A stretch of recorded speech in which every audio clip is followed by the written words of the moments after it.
Hello प्यारे बच्चों, आज के इस वीडियो में हम बात करेंगे कि टॉपर के जैसे स्मार्ट स्टडी कैसे करें। आखिर में टॉपर स्मार्ट स्टडी कैसे करते हैं, है ना। तो आज के इस वीडियो में हम डिस्कस करेंगे कि आखिर में एक नॉर्मल बच्चा स्मार्ट स्टडी करके बहुत कम पढ़ के अच्छा मार्क्स यानी कि है ना रैंकर कैसे बन सकता है, अच्छे से अच्छे मार्क्स कैसे ला सकता है, 450 प्लस कैसे ला सकता है, 475 प्लस कैसे ला सकता है ना। तो क्लास 10th या 12th के लिए है ना बच्चों के लिए जो है ये वीडियो है स्मार्ट स्टडी कैसे करें, है ना। आज की इस वीडियो में बात करेंगे है ना स्मार्ट स्टडी, है ना। स्मार्ट स्टडी के बारे में बात करेंगे कि आखिर में स्मार्ट है ना स्टडी कैसे करें, है ना। देखिए भाई, जो टॉपर होते हैं वो नॉर्मल बच्चे से कुछ अलग करते हैं, यानी कि स्मार्ट तरीक़ा से करते हैं कुछ, है ना। नॉर्मल बच्चे है ना मतलब सेम हर जगह जाते हैं, है ना। सेम वो बुक पढ़ते हैं, सेम वो है ना जो क्वेश्चन पढ़ते हैं। लेकिन जो टॉपर बच्चा होता है ना वो भी सेम करता है, सब कुछ सेम करता है, बट वो कुछ है ना एग्ज़ाम टाइम में कुछ अलग करता है ना। वो अलग क्या करता है वही हम आज के इस वीडियो में देखेंगे। और मैं आपको 2-3 ऐसा टिप्स बताऊंगा, है ना। जो अगर 2-3 आप टिप्स फॉलो कर लेते हैं तो मैं यकीनन है ना कहूँगा कि आपका मार्क्स 450 प्लस आना ही आना होगा, है ना। तो भाई देखिए, सबसे पहले टॉपर एक जो बच्चा होता है ना, उनकी तो पहली जो मतलब स्टडी फिक्स होती है कि इतना हमें करना है भाई, है ना। कि तो उनका टाइम टेबल होता है ना। उनकी की तो टाइम टेबल होता है ना। टाइम टेबल होता है ये एक, है ना, एक है ना एक शेड्यूल होता है, शेड्यूल कि इस है ना मतलब इस दिन इतना करना है ना। तो देखिए नॉर्मल बच्चे कहाँ फंसते हैं, है ना। देखिए नॉर्मल बच्चे वहाँ फंसते हैं कि जो टॉपिक है, फॉर एग्जाम्पल जैसे कि क्लास 10th के अंदर जो ना हमारा है ना त्रिभुज है ना, ट्रायंगल जो है ना हमारा चैप्टर है मैथ्स की, है ना। वहाँ से क्वेश्चंस आता है, हम भी जानते भाई क्वेश्चंस आता है वहाँ से। तो वहाँ से क्वेश्चन जो आता है ना, अगर उस चैप्टर्स को हम नहीं पढ़ेंगे फिर भी हमारा 100/100 आ सकता है क्लास 10th के अंतर्गत मैथ में, है ना। वो चैप्टर नहीं पढ़ेंगे फिर भी हमारा क्या होगा, 100 में 100 मार्क्स आ जाएगा, है ना। तो टॉपर ठीक इसी तरह करते हैं ना भाई। एक तो भाई वो चैप्टर्स हैं थोड़ा हार्ड हैं, भारी हैं, वो तो हर टीचर जानते हैं। कोई भी टीचर है ना नहीं कहेंगे कि वो है ना जो चैप्टर्स हैं वो है ना हार्ड नहीं हैं। बहुत टीचर जो होते हैं है ना उस चैप्टर को पढ़ाते भी नहीं हैं, है ना। तो टॉपर उसी तरह करते भाई, है ना। जहाँ से प्रश्न ज़्यादा आता है वहाँ से पढ़ते हैं, है ना। यानी कि जिसमें ज़्यादा समय लगता है और वहाँ से कम प्रश्न आता है। फॉर एग्जाम्पल जैसे त्रिभुज चैप्टर है, यहाँ से माना कि 10 नंबर का सवाल आया और उसमें उसे पढ़ने में 2 महीना खर्च हो गया। तो टॉपर क्या करते हैं, 2 महीना के अंदर अपने है ना अलग मतलब चैप्टर को पढ़ते हैं ना, जहाँ से उससे ज़्यादा सवाल आवे। यानी कि टॉपर कुछ अलग करते हैं यही भाई, है ना। एंड और कुछ हम बात बताने वाला जो टॉपर का है वही है ना, टॉपर भी करते हैं वही, है ना। तो टॉपर है ना क्या करते हैं भाई, और है ना तो टॉपर तो ये करते हैं भाई मार्क्स के अकॉर्डिंग पढ़ाई करते हैं, यानी कि मार्क्स जहाँ से ज़्यादा आता है वहाँ पढ़ाई करते हैं, है ना, वहाँ से पढ़ते हैं, है ना। उसके बाद जो है ना नॉर्मल बच्चे तो पढ़ाई, देखिए आपका जो एग्ज़ाम होता है पहले अपना एग्ज़ाम की पैटर्न को समझे भाई, है ना। तो मैं समझाता हूँ एग्ज़ाम के पैटर्न क्या है हमारा क्लास 10th है ना के अंतर्गत। बेसिकली हम क्लास 10th के अंतर्गत तो बात करेंगे, है ना। तो क्लास 10th के एग्ज़ाम के जो पैटर्न है ना कुछ इस प्रकार है। 5 सब्जेक्ट होता है ना, एंड 100 मार्क्स का होता है ना। 5 गुने 100 यानी कि 500 मार्क्स का होता है ना।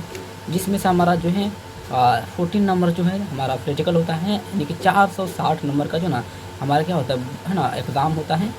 जो है ना एग्ज़ाम हॉल में इतने नंबर का एग्ज़ाम होता है, 40 नंबर जो हमारा स्कूल से प्रैक्टिकल मिलता है।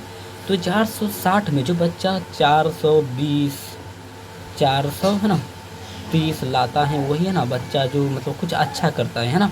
वही बच्चा है ना मतलब टॉप करता है ना। तो ये 460 नंबर इसमें आपको नहीं दिखना है भाई, है ना। ये 460 में आपको किसी तरह 420 430 का गोल लेकर चलना है ना। ये 40 नंबर तो आपका फिक्स है भाई, मिलेगा। इसे कोई नहीं रोक सकता, है ना। एंड जो है ना टॉपर क्या करते हैं हम वो बताएंगे भाई, है ना। देखिए टॉपर क्या करते हैं भाई, जब है ना ये इतने है ना नंबर का होता है एग्ज़ाम, एंड टॉपर है ना पहले से सोच लेते भाई मुझे इतना लाना है ना। एंड वो पढ़ाई अच्छे से करते हैं ना। पढ़ाई को मतलब सब टॉपर का एक मेन है ना आइडिया जो होता है रिवीजन, है ना। रिवीजन को वो बहुत ज़्यादा करते हैं ना भाई। वो मतलब है ना जो नॉर्मल बच्चे भाई 3 टाइम फंसते हैं। सबसे पहले तो भाई होते हैं रिवीजन वो नहीं करते हैं, पढ़ते हैं बट रिवीजन नहीं करते हैं। और है ना जो मतलब रिवीजन नहीं करते हैं और जो है ना वो मतलब ऐसा चैप्टर को है ना इतना दिन लगा देते हैं जहाँ से क्वेश्चन नहीं आता, यानी कि उनको पता नहीं होता है कि कहाँ से क्वेश्चन कितना आता है, यानी कि उसको अपने मतलब एग्ज़ाम पैटर्न के बारे में मालूम नहीं होता है ना। तो है ना जो नॉर्मल बच्चे होते हैं यहीं पे अटक जाते हैं और टॉपर बच्चे यहीं पे निकल जाते हैं ना। एंड उसके बाद जो क्या होता है, जो टॉपर बच्चे होते हैं वो मतलब है ना जो model paper and questions bank को है ना जानते हैं भाई यहाँ से क्वेश्चन आता है, क्योंकि उनके पास होता है, बट नॉर्मल बच्चे के पास ये नहीं होता है ना। वो नॉर्मल बच्चे उस पर ध्यान ही नहीं देते हैं ना। तो टॉपर क्या करते हैं अभी मैं और बताने वाला हूँ, ठीक ना, बने रहिए इसी है ना। तो फाइनली मैं अभी जो 2-3 टिप्स बताऊंगा जो टॉपर का है, जो आपको मतलब नया कुछ नया लगेगा है ना, कुछ आपको न्यू लगेगा, बट है ना वो बहुत ही हेल्पफुल है आपके लिए, क्योंकि हर बच्चे वही करते हैं ना। तो देखिए सबसे पहले आपका जो एग्ज़ाम होता है वो उसमें 50% जो है ना 50% जो हमारा क्या होता है ऑब्जेक्टिव होता है ना। एंड 50% जो है ना हमारा क्या होता है सब्जेक्टिव होता है ना। तो नॉर्मल बच्चे का तो ये है ना ऑब्जेक्टिव भी हो जाता है, नॉर्मल बच्चे का ऑब्जेक्टिव हो जाता है, बट नॉर्मल बच्चे फंसते हैं वही क्या होता है यहाँ पे सब्जेक्टिव में फंसते हैं, यानी कि 50% जो है ना मार्क्स है सब्जेक्टिव में, यानी कि यहीं पे फंसते हैं नॉर्मल बच्चे। तो भाई इसका सॉल्यूशन दो है ना। आपको दो चीज़ मतलब बेसिकली लगातार करना होगा है ना, बेसिकली लगातार करना होगा। सबसे पहले क्या करना होगा कि आपका जो चैप्टर्स ख़त्म हो गया है उस चैप्टर के जितना भी ऑब्जेक्टिव क्वेश्चन है, जितना भी ऑब्जेक्टिव क्वेश्चन है उसे लगाइए एक दिन रोज़ डेली, और उसका जो भी सब्जेक्टिव क्वेश्चन है उसको रोज़ लिखिए बैठ कर आप ले लीजिए। माना कि एक चैप्टर में 50 ऑब्जेक्टिव क्वेश्चन हैं एंड 10 क्वेश्चन मानते हैं एक चैप्टर में क्या है लॉन्ग क्वेश्चन है ना, शॉर्ट क्वेश्चन है, तो उसको आप लेकर बैठ जाइए। अभी तो आपका जो मई का महीना चल रहा है ना, ये एंड होने वाला है ना, तो आप लेकर बैठ जाओ और आप 1.5 घंटा का वक्त ले लो, टाइम ले लो, और 1.5 घंटे के अंदर में उसे सॉल्व करो। फिर उसके बाद चेक करो कितना आपका सही हुआ ऑब्जेक्टिव, कितना सब्जेक्टिव सही हुआ। इससे क्या होगा कि आपका राइटिंग जो स्किल है, राइटिंग स्किल वो इम्प्रूव होगा, यानी कि अच्छे होगा। उसके बाद आपके जेहन में, आपके दिमाग में वो क्या होगा, आपके दिमाग में वो बैठेगा, जो लिखोगे ना वो बैठेगा आपके दिमाग में। क्योंकि भाई रटना सिर्फ नहीं होता भाई, मतलब इतना लिखो कि आपके दिमाग में लिखा जाए, और एग्ज़ाम हॉल में जो ना आपको मतलब कुछ मतलब भुलाए ना, है ना। नहीं तो बहुत बच्चे होते हैं जो रट कर जाते हैं और एग्ज़ाम हॉल में जाकर भूल जाते हैं, है ना। बट इस तरह आपको नहीं करना है। तो ऑब्जेक्टिव के लिए है ना मैं एक ट्रिक्स बताने वाला हूँ, है ना। ऑब्जेक्टिव के लिए 50 ये तो सब है ना, मतलब हम नॉर्मल बच्चे और जो टॉपर बच्चे होते हैं उनका भी क्लियर होता है बेसिकली ऑब्जेक्टिव। तो ऑब्जेक्टिव के लिए मैं यही बताने वाला हूँ एक टिप्स नंबर 1 है ऑब्जेक्टिव के लिए। इसके लिए आप क्या कीजिएगा ना, अभी बेसिकली आप है ना बोल रहे तभी तो आपका मतलब ये चीज़ सिलेबस तो उतना ख़त्म नहीं हुआ होगा, सिलेबस बहुत कम ख़त्म हुआ होगा, क्योंकि भाई 5वां महीना है एंड 7 5 12 अभी 7 महीना 8 महीना है अभी, है ना। तो आपका मुझे उम्मीद है कि आपका अभी सिलेबस उतना ख़त्म नहीं हुआ होगा, है ना। आपका चैप्टर ख़त्म हुआ होगा कुछ का, है ना, चैप्टर ख़त्म हुआ होगा। तो आपको लाना है क्या, चैप्टर वाइज, है ना, चैप्टर वाइज आपको लेना है क्वेश्चन बैंक, और लेकर और मतलब जिस दिन लेना उसी दिन से आपको, माना कि चैप्टर 1 है हमारा साइंस के प्रकाश की परिवर्तन, है ना, तो उसको उठाना है। उसमें जो भी ऑब्जेक्टिव है, जो भी सब्जेक्टिव है ना, लॉन्ग क्वेश्चन है, तो आपको उसे उठाना है। उसमें आंसर आपको नहीं दिया होगा, आंसर बाद में दिया होगा। तो आप सबसे पहले उठाइए उसे, और एक है ना आप कॉपी लीजिए, है ना, मतलब आप कॉपी में से निकाल लीजिए पेज, है ना, और आप एक कुर्सी लीजिए, एक टेबल लीजिए, बैठ जाइए उसी पर, और बैठकर वो क्वेश्चन देखिए, है ना, और जो है ना ऑब्जेक्टिव है एंड सब्जेक्टिव है उसे ले लीजिए क्वेश्चंस को, एंड उसे लिखिए। पहले ऑब्जेक्टिव जितना है ना, उस चैप्टर से रिलेटेड जितना भी ऑब्जेक्टिव है उसे आप गोला में भरिए, OMR शीट में भरिए, है ना। वो OMR शीट ले लीजिए आप, है ना, मतलब छोटे वाला, यानी कि 50 है ना नंबर वाला OMR शीट ले लीजिए।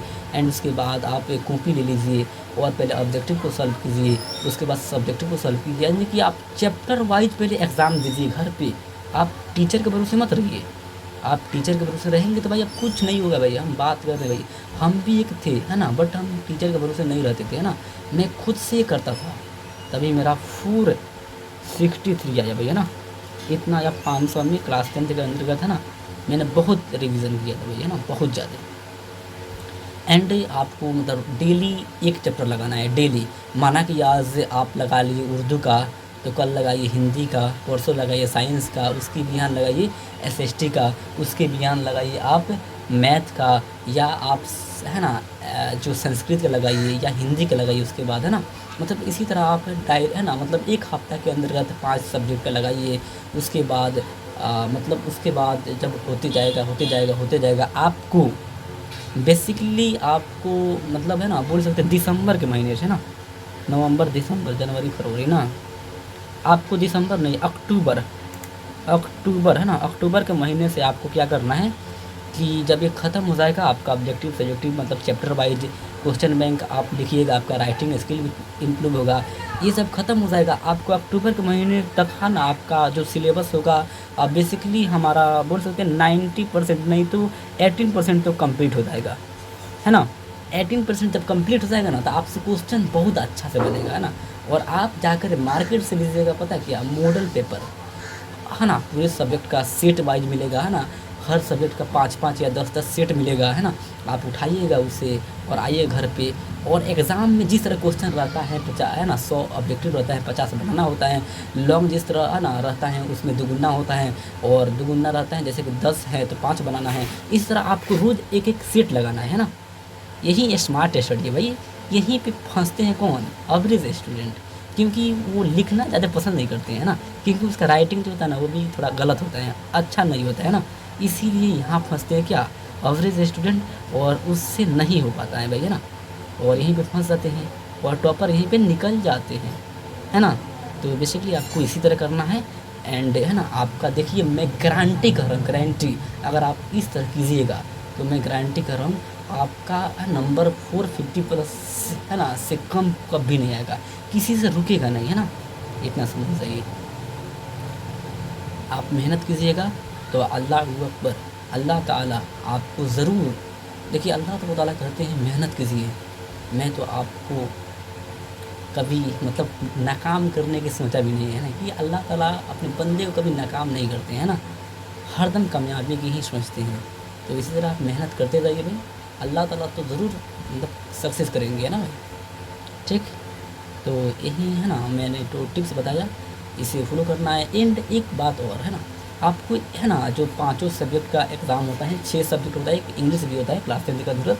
तो आपको क्या करना भाई, सबसे पहले एग्ज़ाम जाने से मतलब देने से पहले, है ना, उससे है ना मतलब सब्जेक्ट के आपके पास सीट तो होगा, तो एग्ज़ाम देने से पहले यानी कि 5 घंटा पहले आपको 3 घंटा बैठना है और घर पे एग्ज़ाम दे देना है।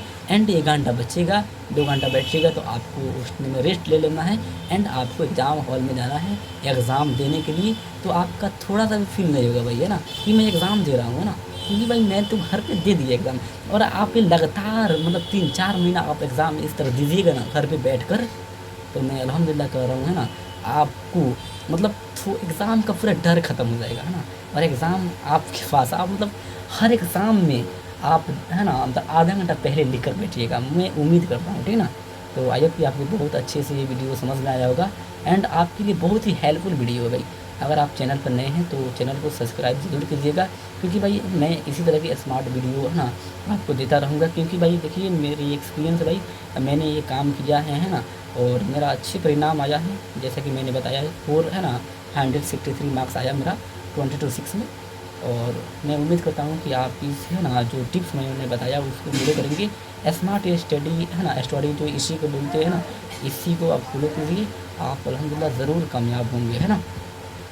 तो फाइनली इस वीडियो को ज़्यादा से ज़्यादा शेयर कीजिए एंड वीडियो को लाइक ज़रूर कीजिए भाई। बहुत मेहनत लगता है इस कंटेंट को बनाने में भाई, किस तरह है ना क्या करना है, स्मार्ट स्टडी कैसे करना है भाई। रिसर्च करते करते मैंने आपको इस तरह बताया एंड मैं ये रूल को फॉलो भी किया था, मेरा परिणाम अच्छा हुआ। ठीक, तो है ना, थैंक यू।